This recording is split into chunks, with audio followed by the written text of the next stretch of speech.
Good morning, good afternoon, or good evening, whenever and wherever you may be listening. This is Southern Gospel Point of View. I have got Mr. Reggie Taylor on the line up in Sevierville, Tennessee, and a special guest, the Right Reverend Dr. Justin Pratt from Clear Springs Baptist Church. Justin, how are you doing, sir? I'm wonderful, Jamie. How are you guys? Reggie, I'll let you answer that. I'm too blessed to be depressed, my friend. That's how we roll around here. There you go. I'll let you have it, my friend. Well, Justin, let me just say first, it is great to have you. It's been a while since we have had any special guests, and we kind of want to just dive right in and talk about some very important things, but then talk about just some vague things. We'll speak about the gospel, and we'll speak about gospel music. I hope we can speak about maybe some Tennessee football. That would be wonderful as well if you're at liberty to talk about that. But I wanted I wanted to play a message, and I didn't get it prepared. But last Sunday morning, I listened to you preach on my way home from Tennessee, and you preach the blessing of becoming a better man. Now, first, just let me ask you to kind of break the ice. Did you steal that from anybody? Man, it just came right from my heart and God's word. Okay, We've that's kind a of been we've kind of been in a man movement here at our church over the last 2.5, 3 months, okay. and so it really was just the outflow of the overflow of what God has been doing in my heart. We'll talk a little bit about a Better Man seminar that we recently just did here at our church. That was a 10-week program that we started with 211 men on Monday nights for an hour and a half, and we graduated 207 out of the 211 that Wow. completed the program. And so that was kind of a culmination, a summary. We finished that on October the 17th, and what you heard was a message that I followed up at the end of that, which was considered our graduation Sunday. Okay. All right. Well, I'm just going to tell you, and I told Reggie to be sure to listen to it. I'm pretty sure he did.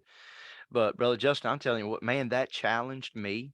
And I wasn't there. I wasn't part of that 211, but I was one in the truck going south on 75, and it was tremendous. Absolutely a blessing. Thank you. So No, in you're that good. You're message, good. do what? You're good. Keep going. I'm trying to find something. Okay. So in that message, you talked a little bit about your personal heritage. And, Reggie and I talked about that. It was, that was very interesting. And I wonder if you could share. I know you probably, weren't prepared for this, but I wonder if you could share a little bit about that story of the land that was purchased and how it was used. Is that still fresh that you could share that a little Yeah. bit? Yeah. So probably 6, 7 years ago, I began to become enamored with, I've always loved history, but I started delving into a little more personal history, just wanting to know a little bit more about my own family heritage. Yeah. And so what wasn't theological for me. Um, I just kind of took what I knew about my forefathers, my dad, my grandfather, and I was very fortunate to know my great grandfather up until the time that I was 18 years old. He died when I was 18. And so, a lot of men don't get to know their great grandfather for that long. Yeah. It's just not, that's not normal. And so I subscribed to ancestry.com and just started running family heritage. And I didn't know that, man, it would just start pinging information from everywhere imaginable. And so I just was able to run my generation all the way back. I'm the 11th Pratt in America from my direct descendants. My Mm. boys are the 12th.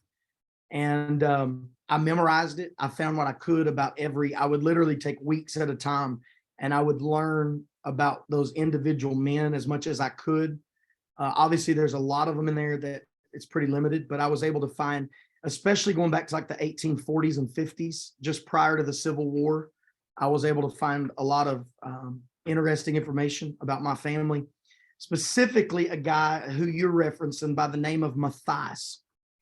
Matthias Pratt was the son of David Pratt, who came from King George County, Virginia.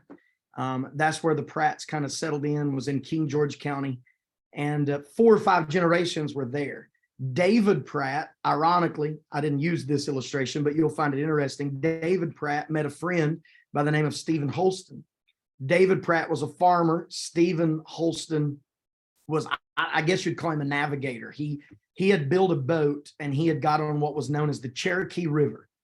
And he had made a journey on the Cherokee River, came back to King George County, told David Pratt, the way I understand the story is, listen, there's a place that you could bring your farming goods to, we could sell them, and you could make some money. So David Pratt puts his crops, whatever they were, beans, corn, I don't know. He puts them on this, and we're talking early 1800s. Okay. So David Pratt puts his crops on this boat, gets on the Cherokee River. They float the Cherokee River. They wind up in a place called Straw Plains, Tennessee, or Granger County, in that area. They didn't consider something, and that was because the boat was not, it wasn't driven by a motor. You can't float upstream. So they literally tore the boat apart, sold the lump, walked. They took months and months. When David got back, he told his family that he had found a new place that he wanted to go. So they got with Stephen Holston, brought his family down. Ironically, Stephen Holston was the first guy to ever navigate the Cherokee River, which is now known as the Holston River. Wow. And so David Pratt settled in Straw Plains, Tennessee, eventually would have a son by the name of Matthias. This is where the story gets interesting, because Matthias, in the meantime, I had preached a little bit of this, and a guy had heard it online and sent me a book, and I had that book. I don't know if you watch the live stream or just listen. It's literally like 900 pages long, thick book, and I have not read the whole book. I just got to my direct descendants, and that's where it tells the story of Matthias. And because it was Civil War history, there was documentation that allowed me to be able to track that down. He went to Camp Nelson in Kentucky. Obviously, a lot of people that know Civil War history know that Knox County and Eastern Tennessee was more of a Union post. It wasn't Confederacy. And Tennessee was pretty split during the Civil War. And so what ended up happening was him and his brother Charter decided that they were going to join the Union Army. And my understanding is that they provided their own horses, so the government gave them a stipend for doing that. Yeah. And Matthias and Charter took their stipends and combined them and purchased a parcel of property where they said they wanted to do 2 things. They wanted to build a church where their family could worship, and they wanted to build a cemetery where their descendants could be buried. And that church is still in existence today in Strawberry Plains, known as Pratt's Chapel Baptist Church. And my understanding historically is that's how the foundation of that church was brought about. And so I love the story because it kind of speaks of, David had Matthias, and Matthias had a son by the name of Samuel Boyd, and Samuel Boyd had a son by the name of Claude Anderson, who had Vernon Claude, who had Mark Anthony, who was my dad. Right. And so I was trying to show you may never know your descendants 2, 3, 4, 5 generations down the road, but the decisions that you and I as men are making today will have huge ramifications on both our children and our children's children. Man, that's great. That's great. And we're going to link to that message. Is it anywhere other than Facebook? Just so I know. It should be on YouTube. YouTube as well. Yeah. What I may do is I may link to the YouTube page instead of the Facebook, but either one may do both of those. But Reggie, what did you think about the message? Did you get a chance to listen to that? Oh, I do. I've told you before, Jamie, I go and I'll pull some of your messages and listen and stuff like that. what folks may not understand is me and Justin are kin, we're cousins, and I was there. We grew up in the same church at Valley View Baptist Church. I was there when Justin got saved. I was there when Justin announced his call to preach. For a while, for a couple of years, I believe, when Justin traveled to go to churches and preach, I was riding along with him. Scared me to death because that dude drives crazy. Well, I believe, Justin, I heard a message. I was listening to a message. I listen to Justin's preaching all the time too. I'll be sitting at home working, and I'll pull Clear Springs up and listen to a morning service or something. But the other I think it was yesterday, day before yesterday, I was listening to him preach a message, and he was, I believe it was me. We went to Georgia and got caught in a snowstorm. Yeah. And he was telling that story. We got caught in a snowstorm, buddy. We were scared to death. Hold on, you got caught in a snowstorm in Georgia? We were coming back from Georgia, and the preacher had given us a back way because he said it was quicker, which put us up in Cherokee, North Carolina. Yeah. We were supposed to come out in Gatlinburg, and it was in January, and we didn't know where we were. The snow was piled up, and there was a third wheel with us. It might have been Chad Presley. Yeah, I think it was.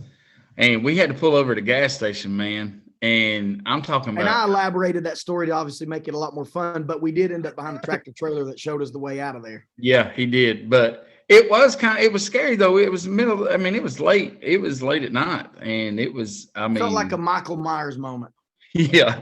Didn't we? If I'm not mistaken, we also, somebody said the joke. I think it was either you or Chad. One said something about, wouldn't it be crazy if somebody jumped out of the woods on us as a ride, because we had to go slow through the mountains. Yeah. And somebody jumped out, and I was like, listen, I was making sure the doors are locked. I was like, nah, we ain't doing this.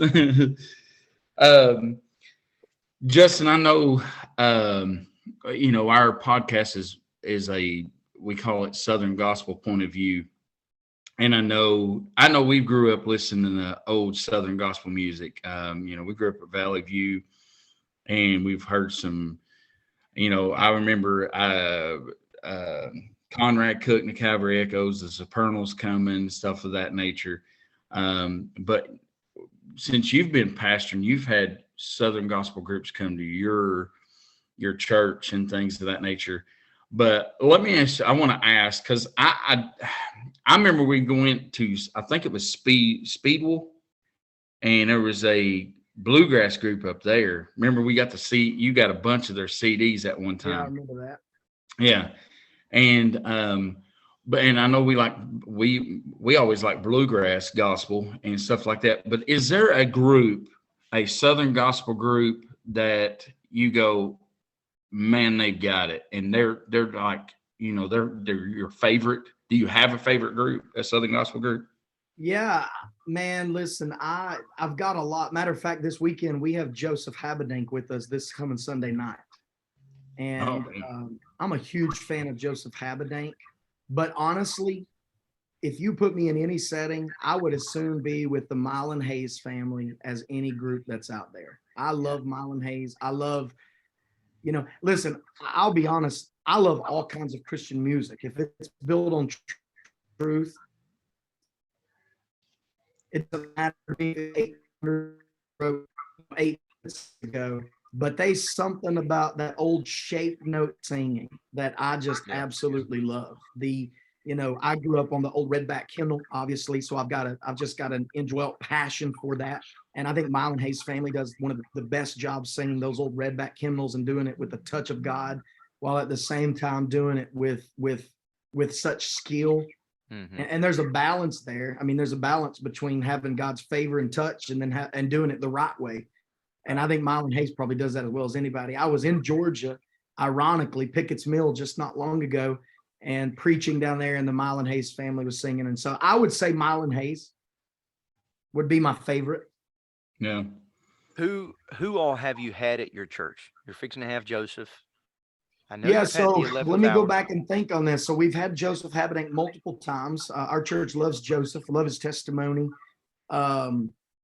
We have had the Browders. They've sang for us. They Oh, did yeah. a Christmas show a few years ago. We have had, let's see, obviously we've had Mile and Hayes family. We just recently, back in September, we had, I'm going to draw some blanks and y'all going to have to help me. We had, oh gosh, come I on. know you had 11th hour. Oh yeah, I do Israel with 11th hour. So I love 11th hour. We go to Israel together. We've had 11th hour. I'm thinking of the family from Georgia that went to brother. They attended Pastor Sammy Allen's church. The three girls, Jordan. the sisters. No, not Oh. sisters. The Morrison dad and the sisters? three daughters. Morrison what? sisters? The Morrison sisters. Yeah. I was blank. Yeah. Yeah. I love the Morrison sisters. And my church loves them. My church absolutely loves them. And then we've also had Jim Brady and his group. They've been with us. Great. Jim Brady Great Trio. group. Yeah. I don't do, truthfully, I don't do a lot of concerts anymore. No reason. I just hadn't done a ton of them. Obviously we still do them. We got one coming up this weekend, but those are a few of the groups that we've had. Really, really good groups. So I think there's two groups that come to my mind, two groups of people that if you have one, it's very likely you'll be overran with questions about having more. That's missionaries and singing groups. Would you agree Oh, with yeah. that, Justin? Oh, 100%. 100%. I was And like, listen, I'm gonna be straight honest with you.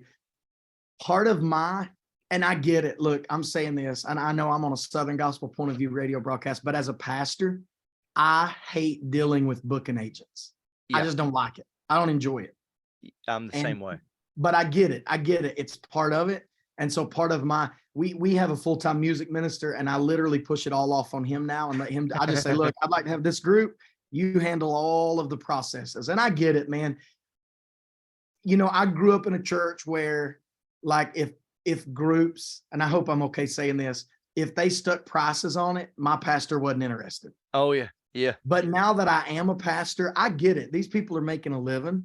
Right. And here's a fine line. It's a fine line. You know, I'm not probably going to have a group that's going to say, yeah, there's a price tag of $10,000. Right. But I get it. They're trying to make a living. And so, you know, part of me kind of being standoffish is I don't like dealing with the hustle and bustle of all of the contracts and all of the stuff that goes with it. But I understand it.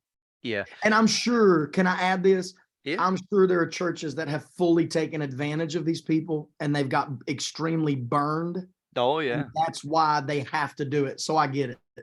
Yeah. You know, we're hours away from everything. You know, I mean, our closest big city is Albany, Georgia, and it's about 45 minutes away. But even still, you know, to get to that, you know, it's going to take you a little while to get there. But with that said, if there's any groups, you know, Southern Gospel groups that come around, it's usually like a Friday night or a Saturday night in between larger concerts. And so the churches that have booked those, they're typically fairly small as well.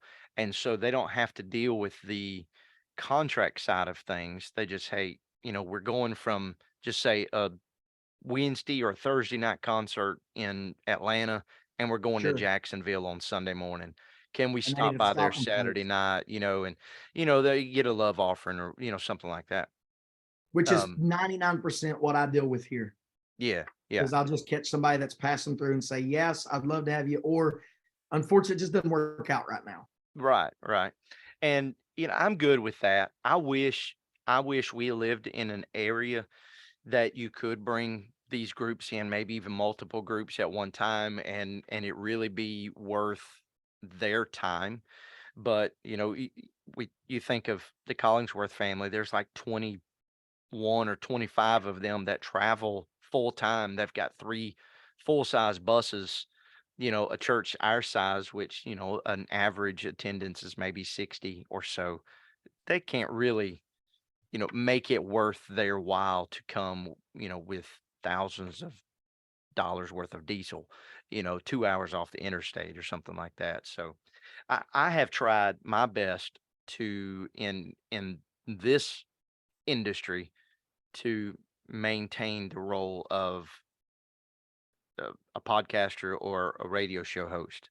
But if they ever go to my Facebook, they will quickly realize that I'm also a pastor of a church. And man, those phone calls start coming. I'm like, nope, nope. I'll have you on the show, but I can't do all that. It's crazy. And it's like there's a network, and I'm sure there is, it just kind of Oh, yeah. constantly, Yeah. builds upon itself. Um, you mentioned the Mylan Hayes family. We just saw them Friday night at the hymn sing at Joe Arthur's church. You know Joe Arthur? Oh, yeah, absolutely. Okay. Well, he had them kind of one of those things in between Is that Gerald Arkansas. Wolf's Yes, hymn? yes. See, Yeah. that's something I would love to host here one day. Love Well, to. that's what I was getting to. I mean, I've never been to your church, but I assume it's a fairly good sized church. And We just put out overflow chairs. Currently, right now, we can seat about 1,300. man, that would be awesome. And So it so would be what's great holding to you share. back? Actually, honestly, we've sent an email once before and we didn't hear back from it. And I Mhm. probably just need to follow up on it again. Oh, that would be great, especially if you know some of those groups already. Yeah. I think it'd be wonderful. We've also had the one that I didn't mention a while ago is the I'm going blank on all of these groups, but outside the Mylan Hayes family, we've had the keep talking, it'll come to me in a minute. Okay. All right. So you've had 11th Hour, the Browders, Joseph Habedank. You've had multiple times, I think you said. The Mylan Hayes family, Jim Brady trio as Jim well. Brady Trio, they were here right when I first came. Now, Jim Brady is back with the Booth brothers. Have you had any inkling of having the Booth brothers come? I'll be honest with you, I didn't even know he was back with them because I just listen 99.9% of the time. If I'm driving down the road, I'm listening to one of two things. I'm listening to sports talk or I'm listening to podcasts, whether that's preaching or whether that's, Okay. Very seldom do I listen to music. And I know that sounds crazy. My wife laughs at me and she's like, I don't know how you do it because I'm a history nut. So I listen to history. I'm on like episode 297 of a 395 episode of Civil War history right now. Oh, good. A And so podcast. any extra chance that I have to listen, I'm infiltrating my brain with stuff that I think will help me in the ministry or in a sermon. Yeah. And I don't listen to a ton of music. Right. Yeah, I run into that a lot with a lot of the preachers that I know. And they'll say things like, "Well, I don't listen to music. I listen to preaching or I listen to a podcast or I just meditate during that time." And maybe it's just me. I grew up on listening to music and it's kind of in me. I sing, my family sings. And so I think that's why, because I have to be listening to something. And with my family in the car, it's easier to listen to music than it is to Sure. preaching Oh, because trust me, my kids are constantly, can we please turn preaching off? We hear you all the time. well, for me, it's like nobody wants to talk until I hit play. And when I hit play, they're talking about things that happened 12 years ago. Yeah. And they're bringing up stuff that their grandma said, and she's been dead for 40 years. And I'm thinking, well, why can't I just listen for a minute? I'm also in a unique spot where I literally live 3 minutes from the church. So even when we are in the car as a family, it's such a short ride. And if I'm Yeah. traveling, because my kids are in school, 90% of the time they're not with me. So Okay. when I jump in the car and take off to preach somewhere or traveling, I'm usually listening to preaching or a podcast. A lot of great podcasts that I listen to, podcasts referring to men. That's a passion that I have. Right now, we're trying to build a young adults ministry. So I'm listening to some podcasts that's built around the issues that young adults are fighting and dealing with, just trying to prepare my heart. And so, and by the way, I thought of it, the Wisnets. We've had the Wisnets twice here at Clear Springs. Okay. Let me ask you this. I think Reggie's got something, and maybe you can think about this and we can come back. But what are some podcasts that you would recommend to our listeners? It does not have to be Southern gospel. I mean, it could be anything. And then what are some preachers that you kind of surround yourself with just in life, but also some Sure, that you might recommend? sure. So let's start with the latter. We'll talk about preachers for a minute. Now, you got to know something about me, and I would not, what I personally do, Jamie, I wouldn't advise a young Christian to do, but I could advise a pastor to do. I listen to a large range of preaching, and I do that on purpose. Sometimes I listen to preaching that I know I'm not going to line up everything doctrinally with, but I listen, and it's going to sound crazy. Listen, I'm like a lawyer, a doctor, anything else, a carpenter. I want to perfect my craft. I want to be as good at it as I can Right. possibly be.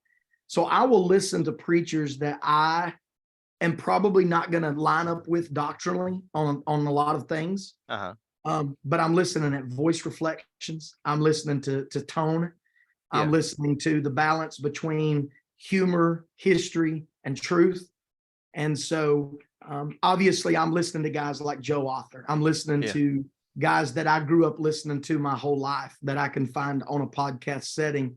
I go back and I listen to old preaching. I'm listening to guys that are Southern Baptist guys like Adrian Rogers and David Jeremiah. And I've been listening to a repertoire of W.A. Criswell from Dallas, Texas from years ago. Yeah. I listen to independent guys. I listen to sermons that Jack Hyles preached back in the 1960s and 70s. I listen to guys that are a little more. This morning on my TV in my office, I was listening to Robert Jeffers out of that First Baptist Dallas. And then I listen to some Church of God guys, which I know doctrinally I'm not going to agree with them on everything. But I listen to guys that he's not Church of God, but I listen to like Jensen Franklin out of Atlanta. Yeah. I listen to What is he, by the way? he is Would he be if like I'm not non-denominational? mistaken, no, he's not non-denominational. He is oh, give me a minute and I'll tell you. They go by an abbreviation like it'll come to me in a minute. Okay. Let me think on it for a second. It'll come Yeah. to me. He's not Church of God. He is, I don't know. I'll come to it. Sounds good. But regarding podcasts, let me go to the podcast. Regarding podcasts, I have a history podcast that I listen to, and it's literally called American History Tellers. And you can listen to, if you're a history nut, I'm listening to American Revolution, just the George Washington era, the inception of America, how all of that came to be, what led up to the Revolutionary War between the Americans and the Britons and what that looked like, and all the way into the signing of the Declaration of Independence and the U.S. Constitution. I think those things are important for me to know as an American. I've got another one that I'm listening to on the Civil War. It's very long. It's like 20-minute episodes. That's just history rich on the Civil War. There's a great podcast called Dad, Tired, and Loving It. Oh, I don't know anything about Jared Lopez other than I found a recommendation on a book. He's out of the West Coast. He's a pastor. I don't even know where he is doctrinally, but I agree with everything he is preaching and teaching about fatherhood. And that is that a father is to be the absolute leader of his home. He is to be the presenter of the gospel to his family. The greatest way to present the gospel to your kids is to start by loving your spouse. wow. And Yeah. it was life-changing. And then probably one of my favorite ones is a podcast that's just simply called the Better Man Podcast. Okay. It's by Robert Lewis. He's out of Dallas, Texas. He wrote the Better Man curriculum. And it deals with subjects such as men who have father wounds, guys that grew up without a dad. Mhm. Maybe dad was in the home, but dad was not a spiritual leader, and how that takes its toll on men. And, basically the primary idea is a good man lives his life today in a way that he hopes somehow affects tomorrow. So I listen to a lot of podcasts pertaining to men. And then the last one is I'm currently listening to a podcast from a guy by the name of JP Pokluda.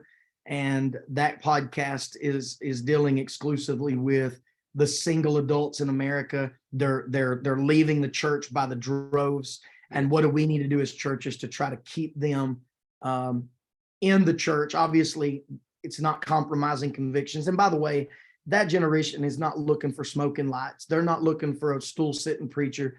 They're just looking for something that's genuine and real. Real. That's right. And when they find something that's genuine and real, and then they find, I think this is a key, they find other young adults their age to do it with them. They're drawn to that. And, you know, we would be considered here a traditional church. We preach the old fashioned way.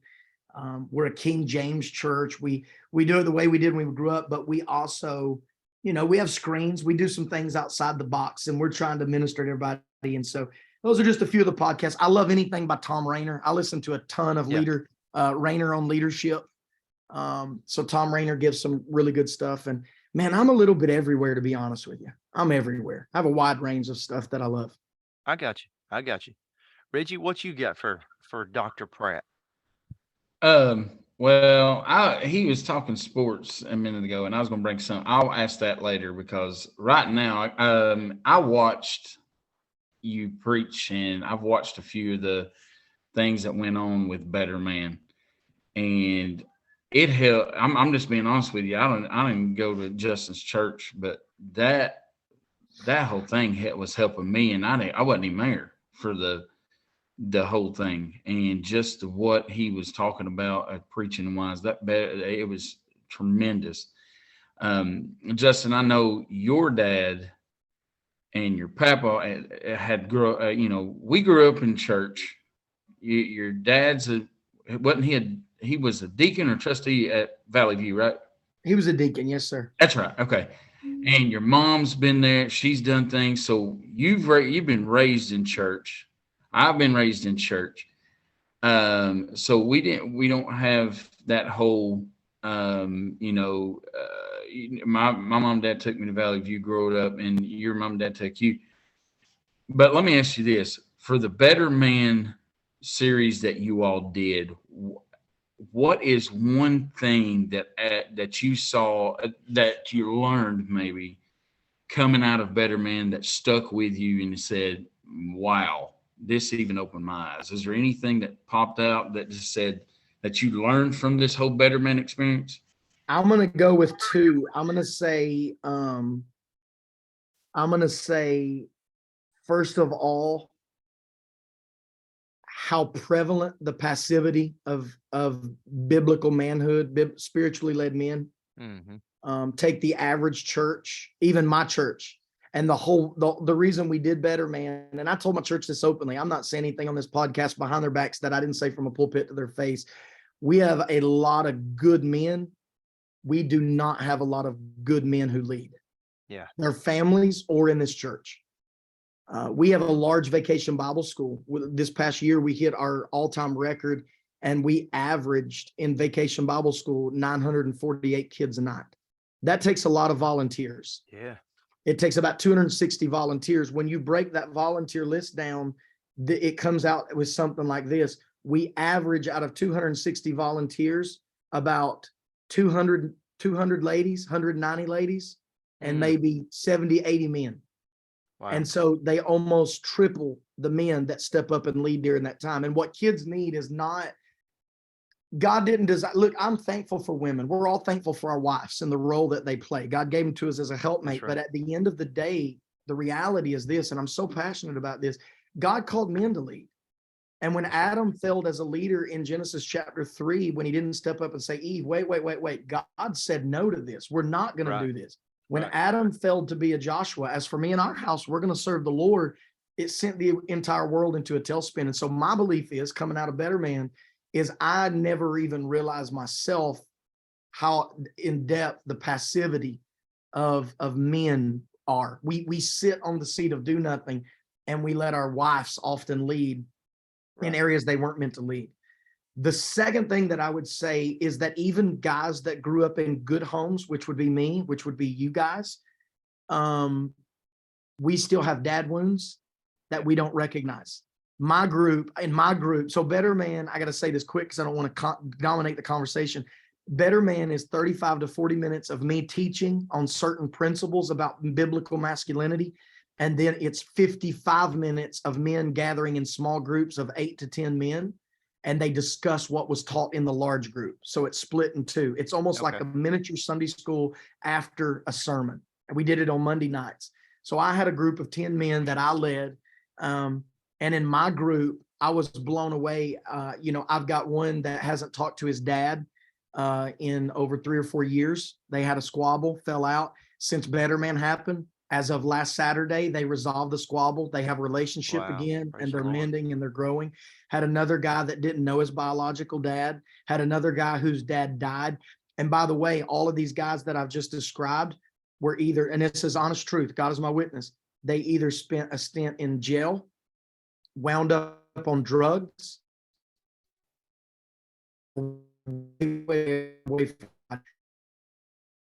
our relationship with our earthly father has a direct relationship on how we feel about the heavenly Father. And That's when good. that relationship breaks down between a man and his children, it affects them spiritually in the future. And it even happens when you have a good dad. So they asked me, all of my guys, most of them had dad wounds that were serious dad wounds. And I never thought I had a dad wound. I had a hardworking dad that was a deacon of a Baptist church that took us to church 3 times a week. And they said, "What's your dad wound?"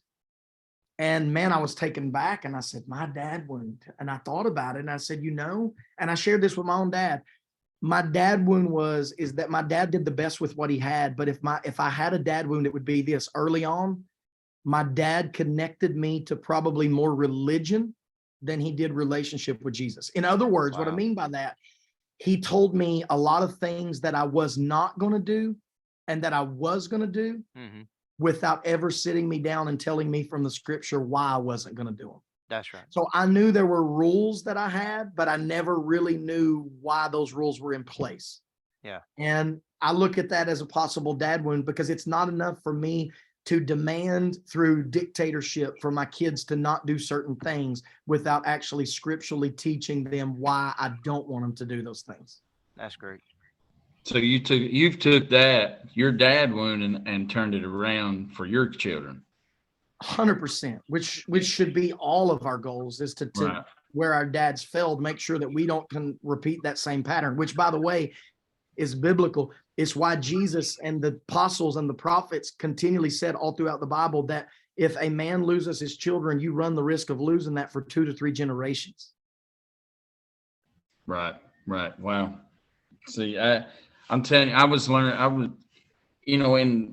think I have the same rule. I mean, we have rules, and I don't do what you're talking. I don't. I'm just being honest. I don't. I just say, hey, here's the rule. Don't break it. But after watching that and then speaking to you now, I have to change that. I have to change. Okay, yeah, we don't believe this, or we don't do this, or you're not going to do this because of this. And it has to. And I guess what you're saying, it needs to all tie And I in. would add, I don't know your all situation and what y'all do. I really don't. I've chosen at this particular season in our life to allow my children to go to public school. And I would say to the listeners that are allowing their children to go to public school, now we're blessed to live in the South, obviously. We're blessed to live in places like Georgia and Tennessee. Right. But I would say to people that are choosing to allow their children to go to public school, you have to even do this even stronger, because what I'm teaching my children in church and as a father is often in direct opposition to what they're learning in the public setting. That's right. So as a dad, I have to work overtime, making sure. I just can't tell my daughter, no, you're not going to spend the night with certain girls or certain people. I have to explain biblically, here's why, because that culture is not conducive to what I'm teaching you. And, without going into the details, it could be as simple as, that young lady openly admits that she has homosexual tendencies. Mm-hmm. I need to show you from scripture why I believe that's wrong. You can be her friend, and it's your job to love her as a human, but we're not going to get into a system where we allow you, while you're under our leadership, I'm going to show you from scripture why we don't believe that way. So we love the sinner, but we're not in agreement with the sin. Right. And I could just say, nope, you're not spending the night. Mm-hmm. But then she's totally confused as to why that's the case. Or, no, you're not hanging out with that crowd. Right. but she doesn't know why I'm telling her she can't. And so I'm trying to go that one step further so that she's prepared to do the same thing with my grandchildren one day if the Lord tarries is coming. That's good. The thing to think about in public school, now I homeschool my kids, and mainly Sure. because the public schools here in my county, they are not good academically. Understood. But I mean, in multiple facets, they are not good. Um, Now, I think the reason why we have to be doubly on point in what you're saying is because they spend 7 to 8 hours a day at school, and they may only spend 4 hours together with mom and daddy in the evenings, and then they got to go to bed, and they do that five If times a even week. that. Yeah, and they do that 5 times a week. So you finally get whole days, unless they're tied up in sports and things of that sort. Being in the ministry, dad's in the ministry. Like, that's one reason why I was running late today, because of some things that I had to do for some folks this morning. That that that takes away even from family time. And so even with Saturday and Sunday, if you had them all day long, that really still doesn't quite make up for all day them being out in the world, if you will. And I'm not bashing public school by any means, but Correct. me- I mean, men have to be men of God. Now, Brother Justin and Reggie, that years ago when someone said he's a man of God, they were talking solely about a preacher, a pastor, an evangelist, a missionary, something like that. But I think in this day, we have to be not just godly men, but men of God. And in doing that, and I've got a follow-up question about something that you said as well. We have to take control of the spiritual health of our family. And that is going to take, probably, if you've never been that, that's going to take making some people mad. There may be some uneasy conversations with the wife, with the children. But if we're all praying and we're all trying to live a Christian life, a godly life, then I think those conversations may even, I said uneasy, they may actually be welcomed, because I think there's a lot of ladies, wives, mothers, that are having to be the spiritual head of their house because the husband won't. But if he ever steps up and he does that, I almost believe there may be a sigh of relief. Would you agree with that? I would, having lived this for the last 2.5 months of my life, I will tell you it's not a maybe, it's an absolute.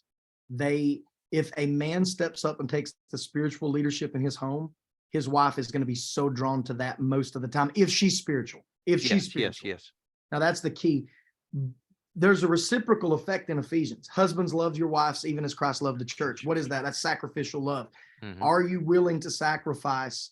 And here's the deal. And I learned this premise from Jared Lopez's book on Dad Tired and Loving It. And it was simply this: when the devil showed up to Eve in the garden, what he done was he attacked Eve. He didn't attack Adam. He attacked Eve as the weaker vessel. And where did he attack her? Here's where he attacked her. There is more fulfillment outside of what God has given you. Wow. There's more fulfillment. God is holding back things that you could enjoy, but you're choosing not to. Mm-hmm. And so Eve has this mindset that, man, there's something more. And look, your wife, my wife, Reggie's wife, every wife is facing those same battles today. The serpent is still going to our wives and saying, look, there's more. If you were only skinnier, if you were only a better mom, if you were only prettier. And when a man doesn't step up in that moment and reaffirm to his wife, you're the most amazing woman I've ever met. You're the most beautiful lady that I've ever laid eyes on.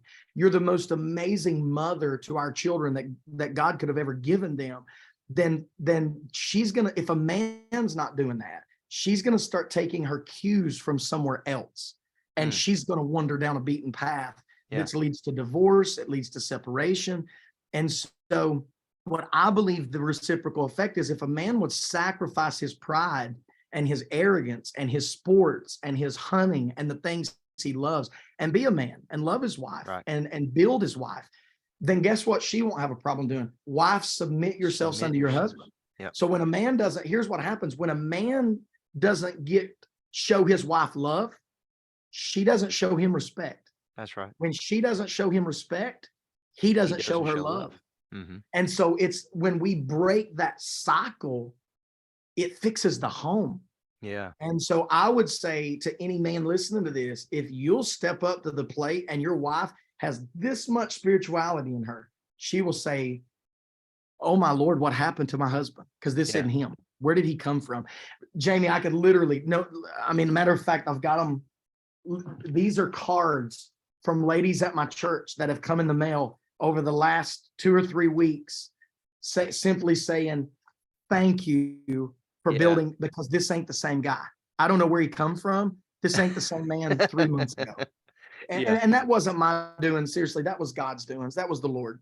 Yeah. So had a 16-year-old girl, Bible in my hand. I wouldn't lie to you. 16-year-old girl come up to me in our foyer weeping and said, listen, I can't thank you enough for what you've done and your vision for Better Man at our church, because my mom and I sat last night on our swing porch and we cried because we don't have the same dad and the same husband that was here months ago. We don't know what happened, but God's done something. So they're drawn to it, man. It's like a magnet. It's like a magnet when a man will step up and lead. So it's not perhaps, I honestly think it's an absolute, they will follow if they love the Lord. They're looking for it.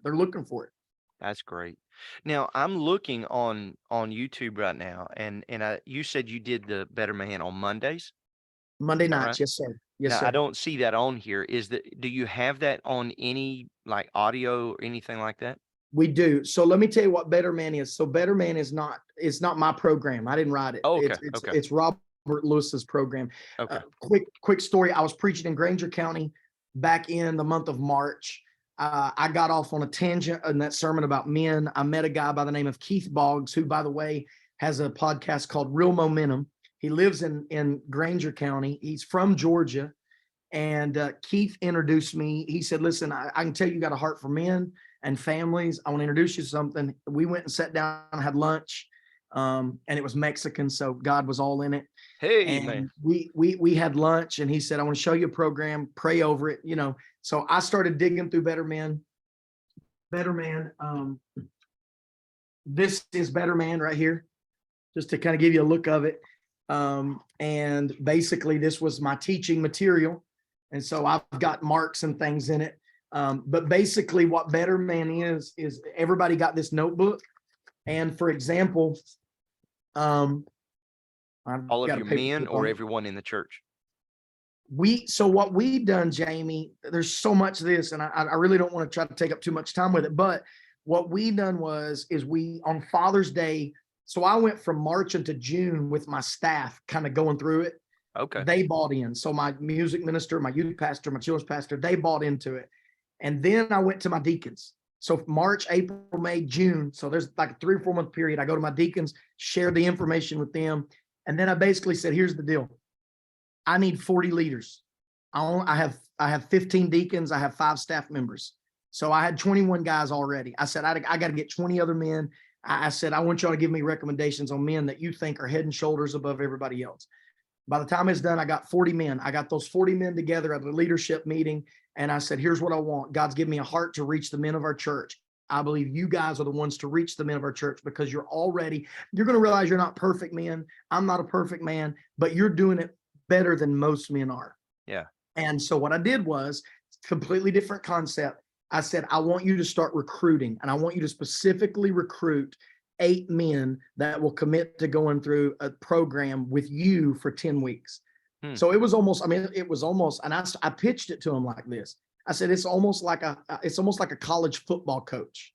Yeah. Go out, get men at the church that you have a burden for. And I want you to go I want you to go say, listen, I want you to commit to 10 weeks with me on Monday nights. Pastor's going to preach. Then we're going to sit down and talk about what he preached. So they got out, started working it. My fear was, what happens if you are a member of my church? Jamie Burke's a member of my church. What if one of those 40 men happened to not ask you for some reason? Yeah. So my fear was, I don't want any man to feel left out. So we opened a registration portal. So then we started announcing there's recruitment happening, but if you're not recruited, go to our website, get on the registration portal. and log in and be a part of this. It ended up being 60 men that got on there and registered. I was praying for 60 men. I got 60 men on the registration portal. By the time my 40 men recruited, we ended up with 211 men in this program. So we started in August. We started strategically the Monday after school went back. And we met on Monday nights. We had a 10-minute time of what we called man worship, where we just sang some songs together. By the way, nothing more powerful than 200 men singing and praising Jesus together. Yeah. No distraction of kids, no worrying about what our wife will think if we raise our hand in church. Just 200 men singing and worshiping Jesus. It was amazing. That's awesome. So then we start the program, 10 minutes of man worship. Then I preach for 35 to 40 minutes, which was the hardest thing for me, was to stay within that time frame. Yeah. And then once it was done, we broke up and we went to Sunday school classes, and we had tables, and we sat at the table and we worked through this book together. And what's interesting, so session 1 was about manhood today. And basically what manhood today is statistics on biblical masculinity. What do men think about the Bible? Where are men at in this day and age? What does the world define as man? The world is manhood, what he protects his family and earn honest keep. That's only part of manhood. That's like a small, minute part of manhood. And so then we start looking back and unpacking. Let's get your dad ones out. Let's figure out what is keeping you from being who you ought to be today. And you'll discover that most men are not today because of something that happened to them yesterday, last month, or when they were 10 years old. Had a man in our church literally come up and say, my dad died 21 years ago. His ashes are sitting on my mantle at home in an urn. He wanted them spread out in a certain stream that he grew up in, and they're sitting there because he said, I'm going to be honest with you, I'm ticked off at my dad because he wasn't there. And he said, I cannot be who God wants me to be until I forgive my dad. And he said, last night I stood at the mantle and asked for my dad's ashes to give me forgiveness. And I'm taking them this weekend and spreading them, and I'm moving forward. Wow. So cool stories. I mean, you really don't realize how that happens and how that works. And so then you get down to identifying really what biblical manhood is. And it's as simple as this, Jamie. It's built on 4 premises. Real men love, real men courageously follow God's word. Number 2, real men love and protect God's woman. So you got the word, you got the woman. Number 3, real men excel at God's work. Most men think they can only serve Jesus on Sundays. Right. What if I told you the greatest place to serve Jesus as a man was when you clocked in tomorrow morning? That's right. What if the guy sitting in the cubicle beside you, or the sawmill beside you, or in the manhole with the local utility power company you work for? What if you were a Christian 365 days a year and they begin to see something in you at work? So real men excel at God's work.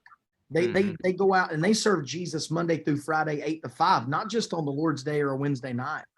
That's what real men do. And then the last one is real men better God's world.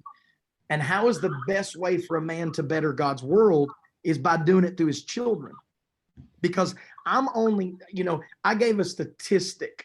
And I'm trying to remember the statistic on the last week of Better Man, how that in 2085, I'm not going to be here. Right. You're not going to be here. Reggie's not going to be here. But you know who is going to be here? Asher. My son. So how's the best way for me to build a legacy? Through my children. Because everything that's remembered by Justin Pratt in 2085 is going to be remembered through the legacy that I gave my family. Yeah. And so the greatest way for us to build a legacy and to reach the world is to let's start in our own homes. And so better men, they better God's world by reaching the next generation, starting under their roof. And so you've got the world. You've got the, I don't have one in here. I don't think I was going to show it to you. We gave out for everybody that completed the program. We gave out what was called a challenge coin, and it had a Better Men logo, and it just simply had 4 words: word, woman, work, and world. And we reminded our men, carry those in your pocket every day. Work to love God's word, love the woman that God gave you, protect her. Work through your children, and work at your secular workplace. And that's kind of how Better Men worked. Okay. All right. Reggie? Um, just two things. Number one, when are you going to do that again? Because I'm in. You let it. If you're going to do it again, I'm there. Because you're not far from me, and I would do it in a heartbeat because that's something that um, right now that's I need, you know, for me and my family, for my Lord, for my world. I need that. And number two, is it possible to get a copy of one of those books to Sure. look over? So you can go, and I don't think I ever answered your question, Jamie. I'm sorry. We recorded Better Man, but we didn't live stream it because my fear was that our men would try to skip the sessions Okay. and Yeah. catch it online. But Yeah. what I did was I had our tech team record it, and we're in the process of putting it on a jump drive, like all of the large group sessions. Okay. Reggie, my recommendation would be when we get the jump drive done, let me get a workbook and a jump drive in your hand. You go through it, and then you go to your pastor and say, why don't we look into doing this Better Man Yeah. session at our church? Okay. Why don't we enlist men at our church? And look, I'm not a promoter for Better Man. I don't get money off Better Man, but this thing has been life changing for me and for our church. Now, I will say this: I think it begins with the burden of a pastor, and if a pastor doesn't have a burden and he's just half-heartedly doing it, it's not going to be effective. But what you can do is you can go to betterman.com and you can get videos. You can get they have teaching there. It's not the teaching that I'm accustomed to. Right. And what I mean by that is I'm driven when the type of preaching I enjoy is expositional, expository, take a text, work through verse 1, 2, 3, 4, and 5, and get God's truth out of it. This is very practical. It's very practical. And so I had to get out of my comfort zone to teach through this because it's a lot of throwing out statistics and let's talk about where men are today. But that's what men need. And then I would try to drive home a spiritual truth constantly. And so, everybody that I knew that did Better Man before said, look, the first 3 or 4 weeks are going to be hard because you're talking a lot about the past and you're living in these dad wounds. But man, by the time you get to week 5 and 6, get ready and buckle up because that thing's like a rocket taking off. Yeah. So I could get you a jump drive of the ones that I taught and get a workbook in your hand and you could sit down in your own time and do it. But my recommendation would be once you look at it, go to many and listen, there's churches that do this with 5 and 10 guys. It doesn't have to be 200 men. Yeah. That's not, we're just, and know my heart when I say this, we're just a bigger church. And so we were blessed to have a group like that. But this is just as good for a church with 60 people who have 5 or 6 guys that go through it. Right. It's revolutionary for any church, honestly. Well, I'll get with you to get the jump drive and the book. And yes, I think it would be perfect for our church too. Because we do have a couple of new men in our church, and they're younger than I am, but they just got saved.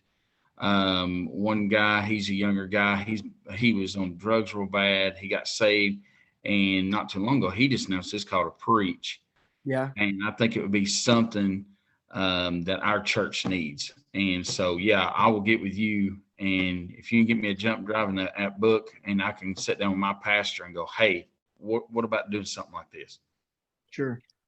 There is a, you remember when David told Solomon, he said, listen, I go the way of all the earth. Interpretation, I'm about to die. Mm-hmm. And he gives him his last will and testament. And when Solomon is standing there over the deathbed of David, the last thing David ever says to his son, he doesn't say anything about building a church. He doesn't say anything about building an empire.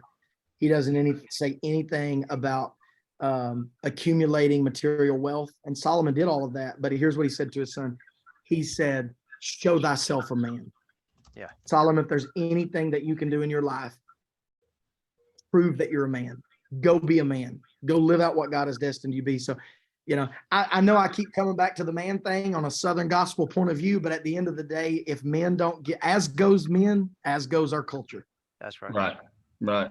Exactly. All right. Well, man, I appreciate the stuff that you've shared with us as far as the Better Men program. I know that that a lot of men got a lot of help there. That's phenomenal. We're going to switch gears just a little bit. But I do want to ask you about SEC, my friend. Hold on. This is switching gears a lot. Yeah. This is switching gears a lot. I know I go from one thing to the other. You know me, Jamie. I always go. Yeah. But I don't know how much time he's got, so I didn't know. But I went to the Akron, Tennessee football game, and I saw my old cuz on the football field in white, and it had SEC wrote on it.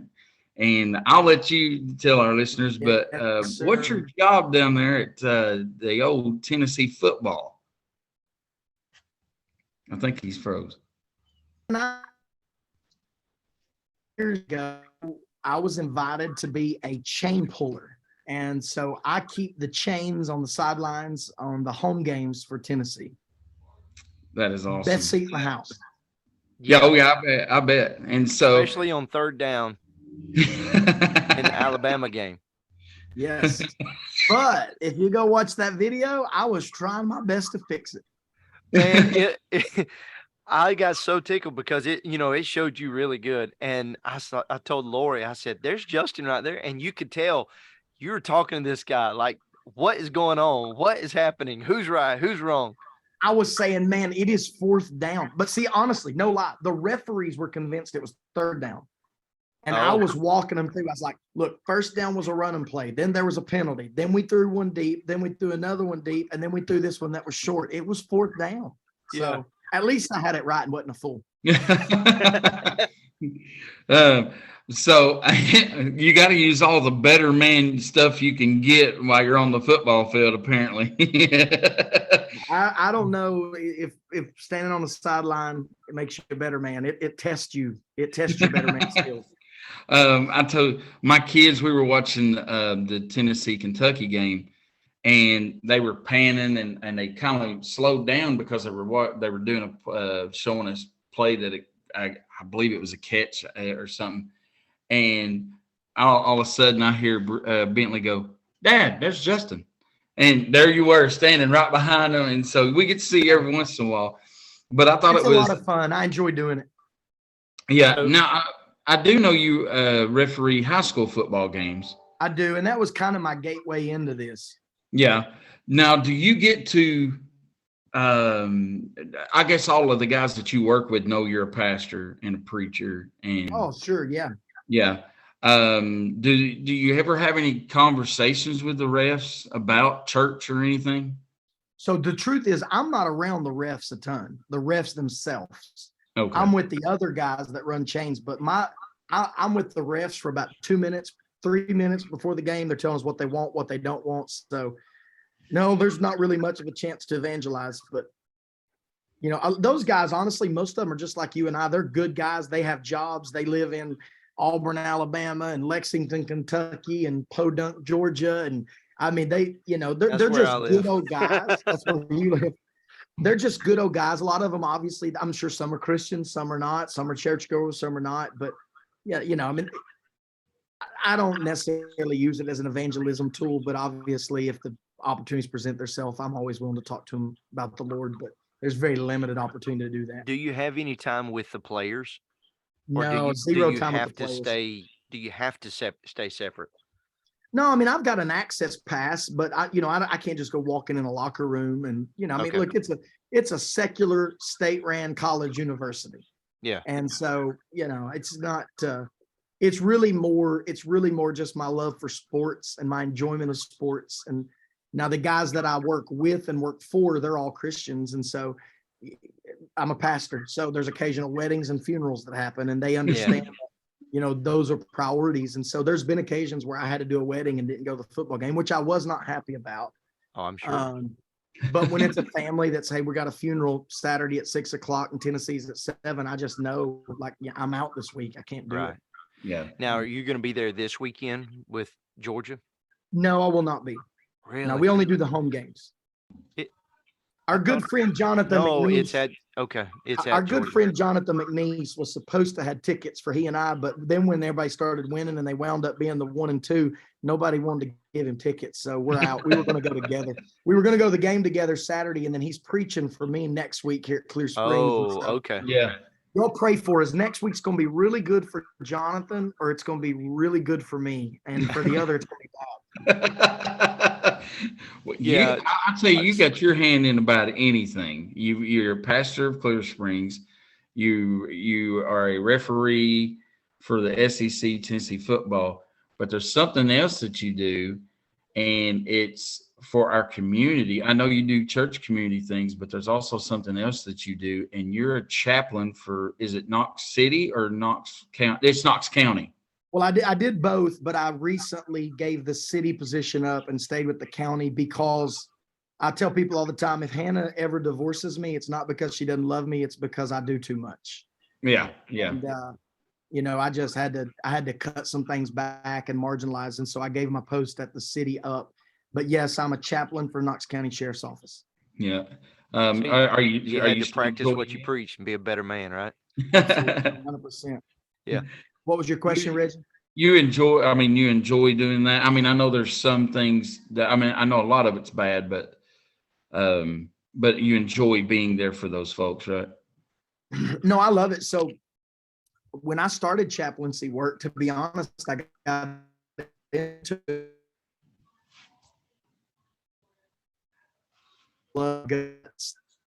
stuff has always drawn me. But after having done it for 8 or 9 years now, to be honest with you, I started battling some society area. And now I still have to fit for the position, but what I really, really, really enjoy is I love trying to break down the barriers with police officers. Man, police officers hard shell. They don't trust nobody. People don't care about them. The media paints them out to be these animals. So and I love a good challenge. And like one of the biggest challenges in my life is trying to break down police. Like working directly with officers and just building friendships and trying to reach them with the gospel. I mean, look, we probably had 9 police officers at church Sunday, and they're guys that didn't come here. It's just guys that I've built relationship with over the years. Wow, that's awesome, man. Well, I knew you were doing that. I know you was a chaplain for one of them before, and I mean, if I'm not mistaken, you can correct me if I'm wrong. Don't the new recruits from the county use the church when they graduate? They their church they use the parking lot, what's called emergency drill. So really good account, and the sheriff is a member of our church. So we always take care of our community by allowing that. We're very, very community-based church. Very elementary school here uses our auditorium for their Christmas program. Sheriff's office uses our auditorium for their graduation, and football team uses our kitchen downstairs on Thursday nights for their middle school pregame meal. Our church goes to all the local high school games. We've done every single game this year for Gibbs High School, and we live stream. We put their game on our YouTube channel so that people that can't go are able. That was something that started during COVID, and they loved it, and we kept so super community oriented church. We love being involved in the community. Good deal. Well, let me ask you just one final question.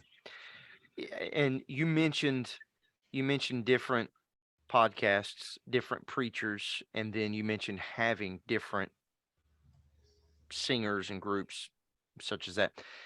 If you had to choose someone to listen to as far as singing, who do you think that would be? Like if you pulled your phone up right now, who do you think you would navigate to? My go-to, honestly, is the Lindsay family. Okay. That's my go-to. I've never met them. I don't know them. I think they're out of Alabama. You may know them, but the Lindsay family. Have you heard the Powells and the I'm York not family? familiar with the Powells. I've heard of the York family, but don't know them. Okay. I'd highly recommend either one of those. Um, they've got a touch of God. Those four that you mentioned, the Morrisons, the I went Lindsays. through a season of some anxiety back in 2021. I'd never been through anxiety at all. And man, it hit me out of nowhere. Things that happened, such as a crime that I went on, of the guy that I knew. It sounds silly, but the insurrection that happened when the election was going on, and all the chaos happening in America. And and the Lindsays, I came across a song that the Lindsays sung called Bring It All to Him. Yeah. And it became like my staple. And I would play that song like so many times throughout the day, and it became my peace in a shattered world. And I just fell in love with the Lindsays during that time. Yeah. Well, go ahead, Reggie. Do you know, because I know your wife, Hannah, do you know her favorite song, or does she have a favorite group that she talks to you about? She has a favorite group. She likes 11th Hour because we know them personally. We've had a lot of fun with them. I don't know. I don't know. I mean, we don't, again, if we're in the car, we normally aren't listening to music a ton. I got you. Our guilty pleasure is that we like old country music. So we listen to some country music every day. Don't judge me. I'm not going to judge you. I'm not. I just hope somebody else judges me. Jamie, go ahead and tell him who your favorite country singer is. I'm not real sure what you're fixing to say. So I'm not saying nothing. It's you. You always talk about him. Do tell Jamie. I won't judge you. I don't know. Might be my favorite. Randy Travis is all who you talk about. Yeah, I love Randy Travis. Listen, I like that old stuff. I snuck in the fair a few weeks. Well, I didn't sneak in. I got in, but we went and listened to Clint Black sing some of his old music. Oh yeah. I tell you, I love it so much, Brother Justin. If I'm not careful, one will come, like I'll say a phrase when I'm preaching, and my mind starts singing it. And if the filter doesn't kick in, I'll start either singing it or quoting the lyrics. I'm like, oh, stop it. Well, listen, we're going to get out of here, but we try to do something at the close of every show. Of course, it's Southern Gospel Point of View, and we don't want to just be about music. We want to laugh. We want to have fun. But one thing that I feel like Southern gospel music is, I mean, the central term is gospel. And so we normally leave, just with a quick word of the gospel. And so I wonder if you would care just to share maybe a verse or two and just get us out of here by sharing the gospel. Yeah, absolutely. I'll give you a 2-minute synopsis here. I actually this morning have been spending time in Matthew chapter number 15. And if you remember the narrative in Matthew chapter 15, the Jews and the scribes have come to Jesus, and they want to know, why are your disciples, I'm going to paraphrase it, why are your disciples eating without washing their hands? And they said that Jesus responds with an interesting take. He said, why are you not keeping the commands in relation to the way that you honor your father and mother? Mm-hmm. And what he was basically saying is that you're trying to nitpick all of these laws. And it wasn't, you got to understand, it wasn't an idea of whether they washed their hands. It was, were they ceremonially washing their hands? They want to know if they were taking that little cup and pouring it one time on their left hand, another time on their right hand, again on the left. Are you washing three? Are you ceremonially keeping the traditions of our fathers?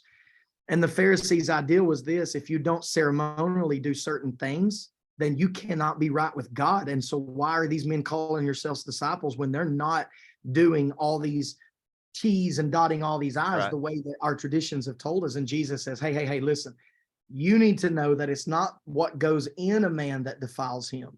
It's what comes out of a man's mouth that defiles him. In other words, you don't have a hand problem, you got a heart problem. Yes. And Jesus will obviously spend his entire ministry dealing with these Pharisees that want to connect their religion to laws and traditions and standards and do's and don'ts. And I would just conclude with the gospel like this. It's so important for us to remember, not only as preachers, but as Christians, that heaven and Christianity and faith is not built on what we do or what we don't do. It's built on what Jesus Christ done, which is the gospel, his death, his burial, and his resurrection. And so the key to all of this is that unless we continually point to, look, we got a heart issue, and our heart issue is what's going to send us to hell. And only the power of the gospel has the ability to transform and change the heart of a person. So I just have that fresh reminder today, having studied that text on what Jesus said about the human heart.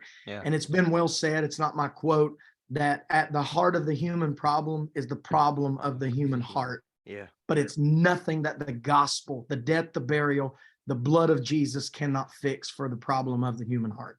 Amen. Amen. Well, thank you so much, Justin, for being with us.